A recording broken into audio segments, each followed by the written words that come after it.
After decades of observations, hundreds of deep-sea instruments which are used to collect data about ocean temperatures, climate trends and marine biodiversity will soon be dismantled. So what are the consequences? Professor Matthew England is the director of the Australian Research Council's Centre of Excellence for Our Future Oceans and joins us now. Good to have you with us, Professor. Now, firstly, can you explain to us how these monitors and sensor arrays work and when were they first deployed at the bottom of the seas and oceans? Yeah, no, these instruments have been out there for up to about 10 years. It's a network of measuring platforms that, as you mentioned, detect things like ocean temperatures, biodiversity, and it's really important these monitors are there. They're particularly located around the US coast. There are also some sensors off in the North Atlantic and North Pacific, a bit further away from the American coast, but it's really important for industries such as fisheries and aquaculture. It's also important for understanding how our oceans are changing to have these monitoring systems in place. And having put all that money and investment into putting the measuring devices in place, it really is a backward step to be removing them. So in more recent times, can you perhaps elaborate for us how these instruments have been helping us determine the condition of our climate, the condition of our oceans, in this era where we are talking about climate change and global warming and rising sea levels?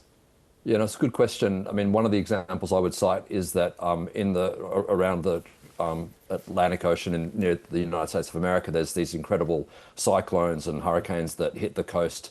Those instruments are there measuring exactly how those cyclones impact our ocean circulation, how they change biodiversity, impact coral reefs. And if we take them away, we lose that measuring platform. And it means that the scientific understanding that is building worldwide about how our oceans behave, how they work, how the temperature patterns, marine heat waves and extremes and so on interact with our ecological systems in the ocean, that those measuring devices being taken away around the Americas really has a worldwide effect, because the scientific discoveries that come from those observations really benefit all of the world's oceans. It's not just the American coast and the knowledge there that's gained. It's actually a worldwide scientific resource. Yes. So why do you think, Matthew, that the Trump administration wants to remove them? Look, there's a bit of a history there of almost vindictiveness towards the climate science community. We saw moves to close the famous carbon dioxide measuring lab Mauna Loa on the big island of Hawaii. That was a detection system to measure atmospheric carbon dioxide. This is a move to take away the very instruments that are tracking how our oceans are absorbing heat, how sea levels are rising and so on. It's almost like the Trump administration want to pull away the observations that track climate change so they can deny it's not happening.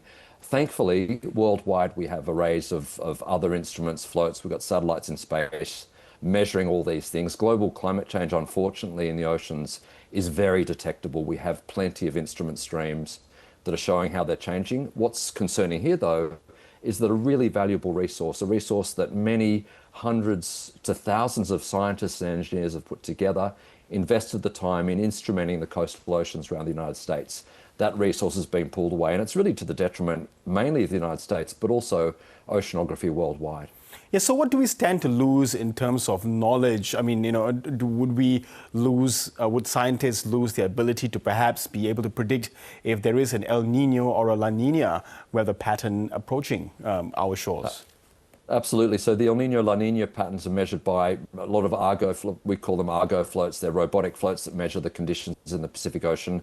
Those aren't being removed, fortunately. So the El Nino, La Nina monitoring systems we have are at the edge of their capabilities. We can't take any instruments out there, otherwise we'd lose that prediction skill. It's been shown by a number of studies. But in the Atlantic, there are critical flow patterns in the North Atlantic, the Atlantic overturning circulation, the so-called AMOC.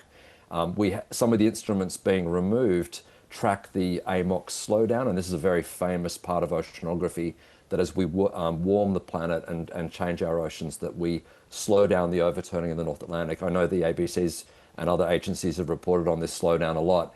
Now, some of the instruments being taken out track that circulation, and so we're going to have a little bit of a blind eye on that overturning. As I said, we still have other instruments that can help us with that, but we're pulling out some significant pieces of our ocean infrastructure, of the tools and methods we have to measure the oceans. And it's not just climate scientists and ocean ecologists that will suffer. It's actually also industries that rely on ocean information. Ironically, even the oil platforms that the Trump administration would love in the Gulf of Mexico can be put at risk because that detection of oceanographic processes, extreme events, is going to be lost, and it's going to impact industries as well as science. Yes. And I do wonder as well, Matthew, would it not be a costly exercise to the US to remove these monitors and sensor arrays? It makes more economic sense to simply just leave them there. Yeah, I mean, that's exactly right. The big cost is to build the instruments, to deploy them, to actually anchor them in these moorings on the ocean, to take the vessels out, to put them in place. Once they're there, it's really cost neutral or cost positive to maintain them. The cost is very minimal compared to the installation costs. And so you're 100% correct. This is an economic own goal, if I can put it that way, where the Trump administration is removing infrastructure. 90+% of the cost is just to install them and set the system up. Once it's running, it's very cheap to maintain. Batteries need to be replaced in the instruments and so on. Of course, the other cost is taking them out, but that's what they're doing now. So really, it's a very backward move. And unfortunately, the intellectual capacity that's needed to redeploy the instruments, say we next have an administration, hopefully in the US, that understands the value of Earth and ocean observations, when they go and redeploy these instruments, not only do they have to be fully re-kitted and installed again, but the knowledge and the know-how from that science community, if those people are then sacked and lose their jobs, that knowledge isn't passed down from scientist to scientist. And really, a lot of science progresses this way. We have more senior scientists passing down their knowledge. The new generation of scientists come through, build on that knowledge, develop new tools, and actually make advances themselves.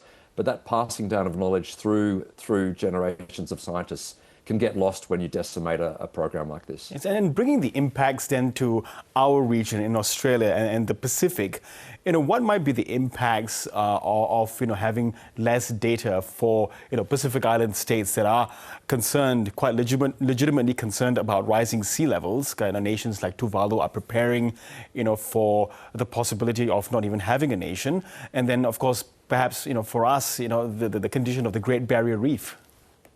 No, absolutely. I mean, oceanography is a wonderful global community of scientists.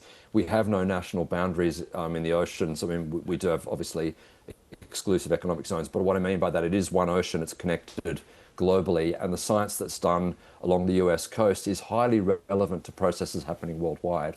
And so we're pulling out a really valuable tool for understanding our oceans and the processes that we have playing out on our doorstep here in Australia, in the South Pacific region, across Asia.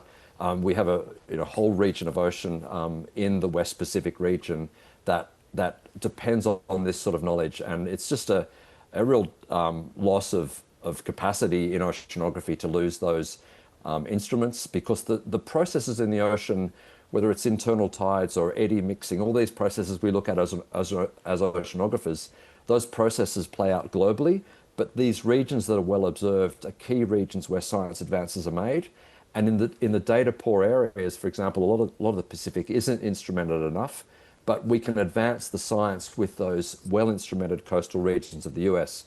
And it's those sorts of indirect losses of information, or indirect loss of capability that really will have an impact worldwide.